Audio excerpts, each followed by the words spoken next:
Iranians vote for a new president today, and this following Ibrahim Raisi's death in a helicopter crash last month, choosing from a tightly controlled group of 4 candidates loyal to the Supreme Leader, Ayatollah Ali Khamenei. Shortly after polling stations opened, Ayatollah Ali Khamenei cast his vote. Now, as ballots are counted manually, the final result is expected to be announced in about 2 days' time.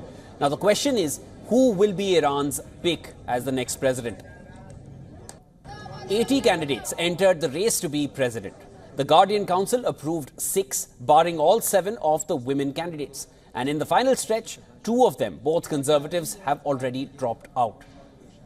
Let's go and look at them one by one. Amir Hussain Hashemi was the first to rescind his candidacy.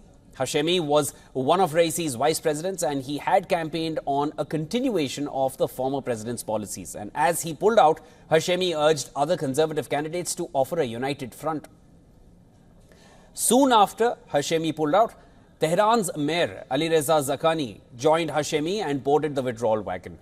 Zakani had attempted to run for president in 2013 and 2017 as well. It was only in 2021 that he received approval from the Guardian Council, only to withdraw his candidacy as he backed out yet again this time. Zakani also asked the 2 conservative candidates to unite and not leave the revolutionary forces' rightful demands unanswered. Emerging as the most significant of them is Mohammad Bakir Kalibaf. He has served as Speaker of Parliament since 2020. He boasts of an extensive military history, including 3 years as commander of the Islamic Revolutionary Guard Corps, their Air Force. The 3 other candidates have all been IRGC officials as well, but Kalibaf maintains close ties to the IRGC. He is known for his role in crackdowns on student protesters in Iran while serving as an IRGC general and later as the police chief. The second key contender is another conservative, Saeed Jalili.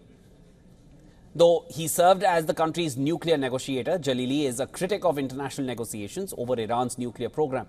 If elected, Jalili is expected to continue the harsh crackdown on anti-government protesters and on Iranian women accused of violating the country's mandatory hijab rules. Mustafa Por Mohammadi is the only cleric in the race. Also a conservative, Por Mohammadi had a leading role in the 1988 executions of thousands of political prisoners held in Iranian jails. Let's now look at the sole reformist in the race. We're talking about Masoud Pezeshkian. He has based his campaign around Iranian women, youth, and ethnic minorities. He has focused on reopening nuclear talks with the West. Analysts say allowing Pezeshkian to run could be an attempt or a method to increase voter turnout. Now, the question is, will Iran's moderates turn out in favor of Pezeshkian, or will they not turn out at all?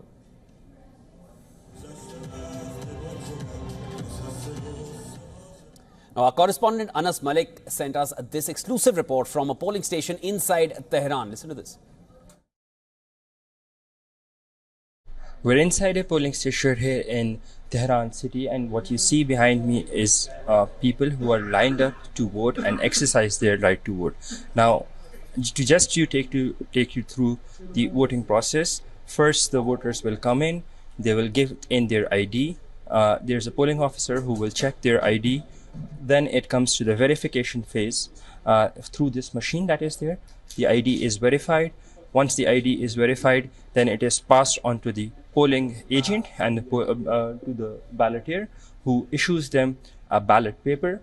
Once the ballot paper is issued, then the candidates are asked to come here and they fill in the ballot papers with these pens, and eventually, once the ballot is filled, then they would be polling it here into this very ballot box. Now, once they do it in this ballot box, that's when they get to walk out. But you see, there are people. There's now charged enthusiasm. We're roughly about 3 hours into the polling time, and now people are actually coming back. You see, we have a voter here who's just polling in and putting his ballot down into the ballot box and making sure that his vote is done in the correct manner. Now, here, Iranians are voting with the intent and hope that their vote can change the fate of their country going forward. Anas Malik in Tehran, Iran for WION. World is One.